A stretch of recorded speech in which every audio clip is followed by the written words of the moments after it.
Are you ready to hear a story that will give you goosebumps? If you are, hit that like button to boost your courage, share to warn your friends, and subscribe to our channel so you won't miss any chilling tales from us. Now then, let the story begin. I ran a successful true crime podcast called Eidolon. It covered missing person cases from legendary stories on Amelia Earhart to relatively unknown cases from the recent news. Recently, I told my 100K plus followers that I was stepping away to focus on other projects, namely my day job as an audio engineer. I told my friends that I was taking a mental health break.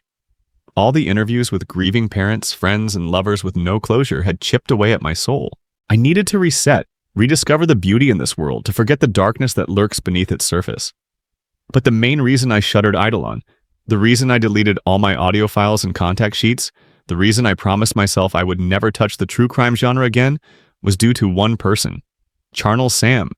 According to his scant Patreon profile, Sam was located somewhere in the US and had plenty of discretionary income, donating to various true crime podcasts via the site.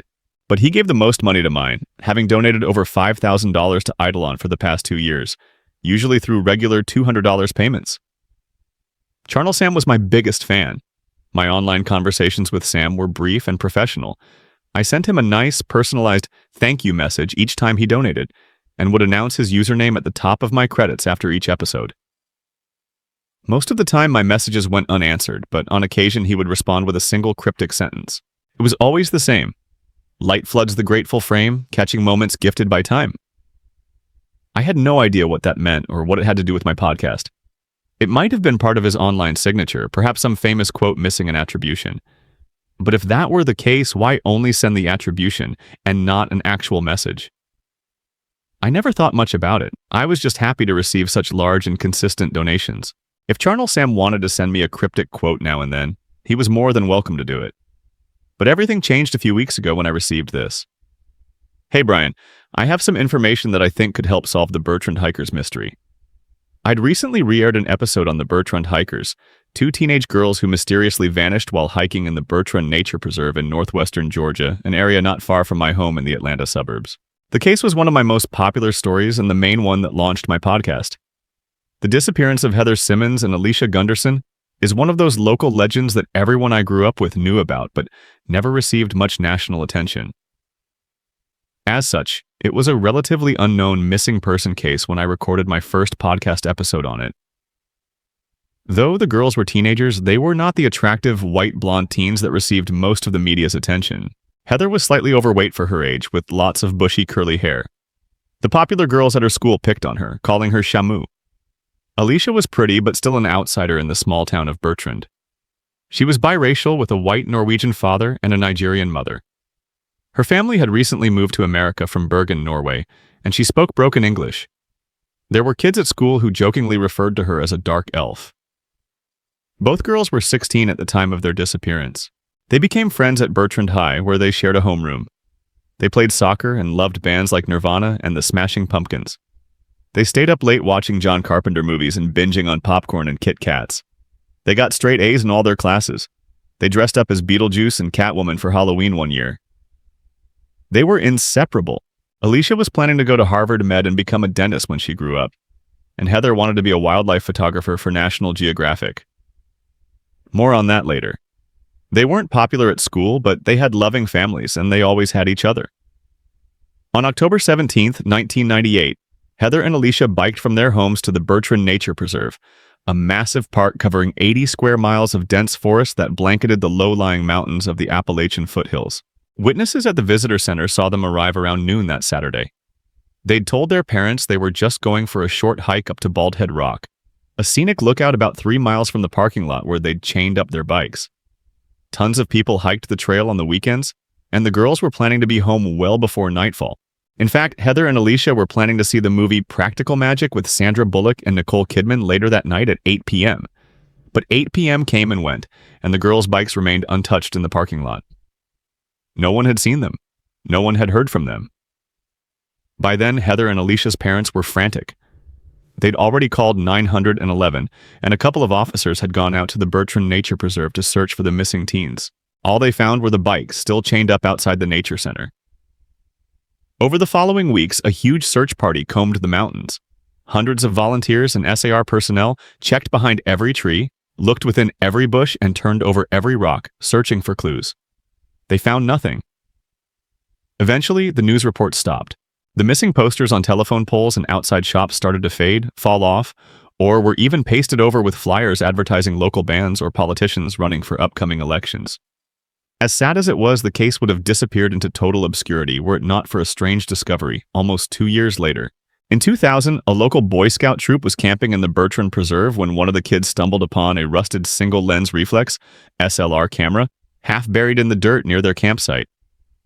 He didn't know it then, but the boy had just discovered Heather's most prized possession.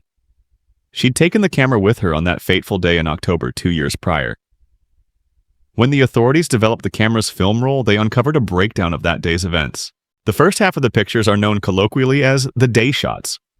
These pictures were all time-stamped on October 17, 1998, likely taken over 2 to 3 hours while the girls were on their hike. The photos showed squirrels scurrying among the canopy, alien-like mushrooms growing on the moist ground, and various angles of Alicia hiking up to Bald Head Rock. There were shots of Alicia silhouetted against the afternoon sun and others showing her disappearing into an endless forest. Heather had a good eye for composition, and she knew how to make the most of natural lighting. It's sad looking at the day shots now because you can see the raw talent of a burgeoning artist finding her voice.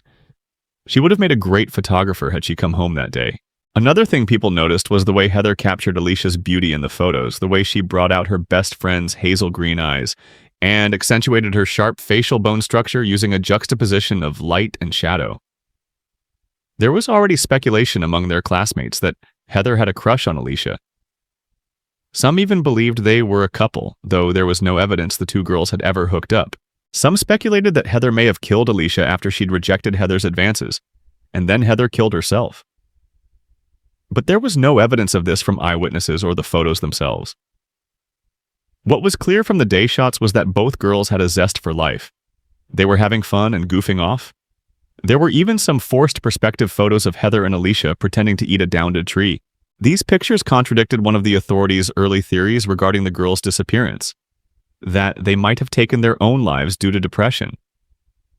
It was a reasonable theory, given that both girls were bullied at school and had no real friends outside of each other, but they never left a note, and neither their parents nor their classmates felt they were depressed. What really got the authorities' attention was a second set of photos on the roll. They called them the night shots. These photos were time-stamped on October 31st, 1998, a full 2 weeks after the girls were reported missing. They were taken in the middle of the night with a camera flash for 30 minutes. Creepiest of all was the subject matter. The night shots were almost entirely random images of the forest. Tree limbs, bushes, rocks. There were no signs of civilization in them, just endless darkness beyond the foliage caught in the camera flash. Many of the pictures were out of focus, showing random green and black blurs. The most famous photo was a close-up of what appeared to be the back of Heather's head. Her curly hair filled the frame. Amongst those bushy strands was a dark red streak. Blood. The photos on Heather's camera were never officially released to the public. They remained sealed in evidence until sometime in the late 2000s, possibly 08 or 09. That's when someone leaked them to a now-defunct true crime forum called Missing Inc., and they eventually found their way to Reddit. Once people saw the photos online, the Bertrand hikers case took on a whole new dimension. Suddenly, there were dozens, then hundreds, then thousands of posts discussing the case and providing theories behind the girls' disappearance. All of them were centered around the night shots. There was a popular theory that the girls had gone off the trail and became lost, and the night shots were a way of signaling rescuers with the camera flash. There was a massive search of the Bertrand Nature Preserve on Halloween 1998. The SAR personnel were likely close to the girls at that time. Another popular theory posited that the girls became incapacitated. Perhaps they had got lost and then fallen off the trail in the dark. Both girls were too injured to hike out. Many believed Heather had died from her fall, and Alicia used the camera to see her friend and get a bearing on where they had landed. Some armchair sleuths even believed Alicia had killed Heather, given the close-up of Heather's bloodied scalp, though there was no clear motive for such a crime. Jealousy? A verbal fight that had escalated into something physical? Perhaps Alicia pushed Heather, causing her only friend to accidentally fall to her death. Alicia, overcome with guilt and worried that she would be arrested for murder, then took her own life, but not before providing a confession in the form of random photos. I didn't believe any such theories. Hi, Sam. Thanks again for all your support. I'd love to see what info you have on Bertrand. An hour later, he sent this reply. Would you mind meeting up at Coffeeland on the corner of Weston and Whitsett? This caught me off guard. When I received Sam's message, I was staying at a hotel in Atlanta for a true crime convention. I was there to run a panel on missing persons cases. A quick Google search revealed that Coffeeland was not far from my hotel. Sam's reply came moments after, I know you're in town for True Crime Con. Brian? A tall, elderly man stood up from his table at the coffee shop. He was balding with silvery hair and a trimmed beard. He wore a nice sweater vest, khaki pants, and horn-rimmed glasses. The man reminded me of a college professor. Yes, I said, shaking his offered hand. It was soft and smooth like he used a lot of moisturizers. My name's Samuel, he said. Please, have a seat. Can I get you anything? We both got coffees and returned to our table. The tiny shop was busy with locals coming and going. Students and amateur screenwriters sat at the nearby tables, their heads buried in their laptops. I must say, I really loved your take on the Bertrand hiker's mystery, Sam said. It's the only one that I think is close to the truth. Thanks, I said. My podcast presented a different take from all the others that covered Heather and Alicia's disappearance. I concluded that someone had kidnapped and likely murdered the girls and the night shots were taken by this suspect. But the evidence I presented was not in the night shots themselves. Rather, it was in the day shots, the ones most people just glossed over. A good friend of mine is a professional photographer. I had asked her to examine the leaked photos, hoping she might shed some light, both figuratively and literally, on the night shots. I wanted her to brighten the pictures without losing too much information and reveal something or someone lurking in the darkness just beyond the camera flash. She did just that, but all it revealed was more empty forest. There wasn't anything more to see, she said. The night shots have been poured over hundreds of times online anyway. My friend paused for a moment. But I did take a second look at the daytime photos, and there was something strange on 205. Photo 205, named because of its timestamp of 2:05 p.m., was a shot of Alicia and Heather smiling for the camera as they stopped at a lookout point on the way to Baldhead Rock. The camera was likely placed on a rock so it could capture both girls. They appeared happy and carefree in the sunny proto-selfie. The picture captured just how much wilderness was in the Bertrand Nature Preserve. You can see a massive forest stretching for miles and miles behind them. Take a look at the bottom far right, my friend said. I've lightened the shadows in the background. I stared at the location, but all I found were trees. What am I supposed to see? It's right there, between those two trunks. She pointed to a black dot in the far corner. It looked like an oddly shaped stump. What is that? It's a person, she said. My friend showed me another copy of the photo, this one even brighter. The extra exposure had washed out the girls in the foreground completely, but now I could clearly see the human shape standing in the trees below them, watching. The figure was out of focus, so we couldn't make out any details, but it appeared to be a man, wearing all black. Oh my God, I gasped. We sent the enhanced photos to the authorities, who thanked us for the new evidence. It was the first break they'd had in the case in over a decade. The discovery made local headlines. Heather and Alicia's families even sent us thank you cards. But ultimately, it didn't lead to much. Without any bodies, there was no evidence the girls were kidnapped, and the lurking figure in photo 205 was too grainy to identify. All the forensic analysts could conclude was the suspect's gender, male, and a rough estimate of his height, 6'3". Still, the discovery made my podcast go viral. It was a nice prize after spending months researching the case. So you think my theory is the closest, huh? I asked Sam. That someone kidnapped and likely murdered them? Sam sipped his coffee. It was getting late and the shop was starting to clear out. More than that, I think I can prove it. My eyebrows raised. This better not be another conspiracy theory. I'd run across plenty of weirdos in my true crime career. People who believed that missing persons were abducted by aliens or murdered by Bigfoot. Their stories always started semi-sane, but the more they spoke, the stranger things got until you found yourself listening to how one of the 9/11's hijackers was an interdimensional being who traveled from an alternate Earth to stop the lizard people's invasion of Washington. What proof? I asked. Sam sat back in his chair and let out a deep breath. My brother passed away a month ago. he began. He was a handful. 2 failed marriages, no kids, no friends. Never got along with anyone in the family except me. He was a drunk and a compulsive gambler. Fucked over almost everyone in his life. My brother was a hoarder too. Spent most of his life roaming the country, working odd jobs in construction and living out of a beat-up RV. When he died, I was stuck with the unenviable task of clearing out all the junk he'd accumulated in his 65 years on this earth. The stench when I opened that RV door made my eyes water. There was so much rotting garbage. Mountains of crap. I found 3 rat corpses. 3! I don't know how my brother had stuffed everything into such a small space. Sam set his drink down. Anyway, I'm throwing out boxes of his stuff when I come across these old photos.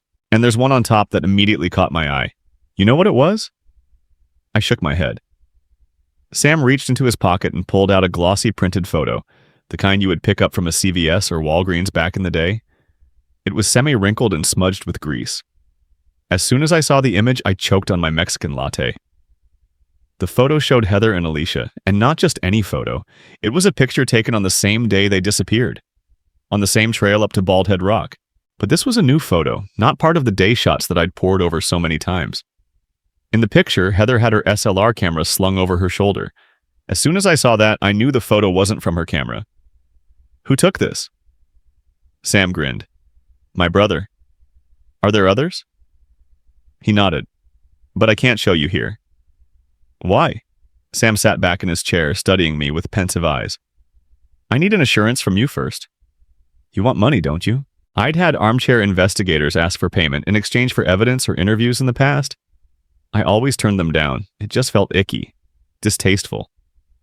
Why would I ask for that? Sam looked hurt by my question. I've given you thousands of dollars. Sorry, I've had bad experiences, I said, hoping I hadn't ruined the deal. I meant no offense, and I'm very, very grateful for all your donations. I really am. You don't do this for the money, do you? Sam asked. No, of course not, I said, though even at that moment, I was reminded of how often I'd hoped I could turn this side hustle into a full-time gig. Running a podcast was a lot of work and money, especially one that involved such heavy research, not to mention all the logistics involved with interviewing witnesses and loved ones. I want to bring closure, I said.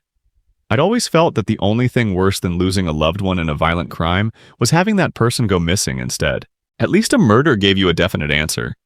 A missing person was like a never-ending haunting, a spirit taunting you with the possibility, however faint, of a miraculous return. You want the truth? Sam said. Don't we all? Sam finished his coffee, then got up to throw it away. I live not far from here, he said. Sam's house was a modest, one-story ranch-style bungalow. I immediately noticed an old RV in its driveway as I parked out front. I stared at the rundown vehicle as I walked toward the home's entrance. I'm looking to sell that thing once I've finished cleaning it out. Sam was waiting on the front porch to let me in. As soon as I did, I noticed that Sam had brought much of his brother's RV hoard inside. I had to squeeze past stacks of crumpled magazines and cardboard boxes of random junk in the living room. Sorry about all this, Sam said. Once I discovered the photos, I decided I needed to do a more thorough investigation of my brother's belongings before throwing them all out. It's fine, I said. The house was dark and musty. A heaviness lingered in the air. It felt like walking underwater. Sam led me to a kitchen table, the one pristine spot in the house. There, he pulled out a dusty photo album. It was big and black with a leather exterior. I found the rest of his photos in here. The album creaked as he opened it.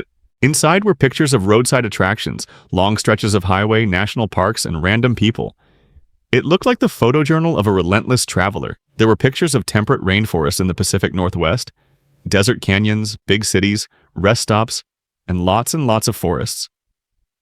Sam stopped as he reached a section with photos of the Appalachian Mountains. This is where it begins. The first page showed pictures of the Bertrand Nature Center and parking lot. I leaned in. There were the girls' bikes tied up outside. Flip, creek. Pictures of the main hiking trail, trees, mountain vistas, flip, creek. There was the photo of Heather and Alicia, the same one Sam had shown me at Coffeeland. Alongside it were other photos of the girls, some of them smiling for the camera, others where they struck semi-serious poses like they were fashion models. They appeared to be having a great time. I don't understand, I said, staring. He took all of these? Apparently, he'd struck up a friendship with the girls, Sam said. The old man was about to turn the page when he stopped. I instinctively reached out to turn it myself, but Sam kept the pages closed. Sorry, I need one more assurance from you before I continue. What's that? I stepped back, suddenly aware of how close I'd gotten to the old man. What I'm about to show you is very sensitive. It could do irreparable damage to my family if it ever got out, Sam said, staring into my eyes. I'd never noticed how dark his eyes were. They were a deep brown, almost black, in the low light of his house. I need you to promise me you'll keep this a secret. You cannot tell anyone, not the cops, not even the victims' families. No one. What? A million little alarm bells rang out in my head. There's something wrong here. Very wrong. I'm sorry. I kept backing away from the old man. I need to... and accidentally stumbled into a tower of magazines, falling onto the dusty floor. Sam shot up from the table. How can he move that fast? Within seconds, the old man was looming over me, offering his hand to help me up. His spindly fingers danced in the air like spider legs. I crawled away from him, but immediately bumped into the wall. Sam had me trapped in a corner. He grinned, flashing long yellow teeth. You want to know the truth, don't you, Brian? The mystery nags at your soul. You've been so good to me, filling this world with intriguing and tasty mysteries. I wanted to give you a little treat in return. He kept his hand out. I still didn't take it. Instead, my hand shot to my iPhone. Do you really want to call the police? Sam asked. I don't think your parents at 2165 Sycamore Park Circle would much appreciate that. How did you... I know all about you, Brian, the old man said. I know the apartment where you live. I know the last girl you dated. I know how late you stay up editing your podcast every Thursday. You don't have a brother, do you? I slowly got to my feet, iPhone still in my hand, finger hovering over the emergency call button. I don't want to hurt you, Sam said. I brought you here as a friend. Besides, you're not even my taste. I'm not your friend, I said, but my voice was low and weak, barely above a whisper. I wanted to shout, to scream. I wanted to deck the old man with a sucker punch, but all I could do was stand there, stiff as a corpse. I won't... You won't what? I won't tell anyone, I said, putting the iPhone back in my pocket. I swear. Very good, Brian. Very good. Sam offered for me to take a seat at his kitchen table, but I stood right where I was, with a clear shot to the front door in case he tried anything. Fine, you can remain there. Sam grabbed the photo album and held it up for me to see its contents. He turned the pages. Creak? At first, I thought someone had scrawled over the photos with a red marker, but then I realized the crimson was part of the photos. Each shot a different angle of the girls lying in a dark forest. They'd been ripped to shreds, limbs torn off, intestines splayed across the dirt. It was like a pack of wolves had killed them. I hunched over, fighting the urge to vomit. They didn't see me coming, Sam said calmly. But they heard me, out there in the dark, trying to capture my true form on film. I didn't like that. What are you? I stepped back, closer to the exit. They say fear spoils the meat, Sam said, closing his album of horrors. But when you season it like I do, it only gets tastier with time, so long as no one knows what happened. I feed on the mystery as much as I feed on the flesh. Why them? Why Heather and Alicia? Sam shrugged. They happened to cross my path. I felt something wet in my hands. I had balled my fingers into fists so tightly that my nails dug into my palms. Adrenaline coursed through my veins. You're sick, you know that. You're a sick, perverted old man. CharnelSam laughed in response. He kept laughing and laughing as if I'd just told him the funniest joke in the universe. His mouth grew wider with each guffaw, eventually becoming so wide it revealed row upon row of teeth within his dark maw. Each row moved independently, like a separate mouth. Sam's laughter turned into an ear-splitting chorus so loud and discordant it took me a moment to realize what it was. Cries of agony from countless victims, Heather and Alicia included. I sprinted for the front door, accidentally knocking over a tower of boxes on my way out. Each box contained bones, femurs, ribs, clavicles, skulls, all of them human. I called the cops as soon as I was back in my car, speeding away from Sam's house of horrors. How could I not? That creature had to be stopped. The police descended upon the location within the hour. By then, Sam, his RV, and photo album were gone. But the house was still full of hoarded junk and plenty of bones. According to the FBI team that interviewed me, investigators found the remains of 40 victims inside. They wouldn't tell me who, but all were from missing person cases. When they brought me in for questioning, I told the agents everything I've just told you. They responded by handing me a massive NDA. For some reason, the authorities are keeping a lid on all information regarding Sam, his house, and his connection with any missing persons cases, including Heather and Alicia. They've even scrubbed the internet and forced me to remove all traces of my podcast, Eidolon. I kept asking them why, but the agents never gave me a reason, just some vague bullshit like, it could jeopardize our investigation. There's supposedly a top-secret nationwide manhunt for my biggest fan. CharnelSam is still out there somewhere, roaming the highways looking for his next meal. I've been forced into hiding too. Witness protection. The FBI says Sam will never find me or my family here, but I don't believe them. I broke Sam's promise. He'll never let me forget that. But I won't rest until the truth is revealed. CharnelSam feeds on mystery as much as he feeds on flesh. That's why I've posted this story. I needed to warn the world since the police never will, because Sam's most likely victim is someone who has never heard of him. Don't let that someone be you.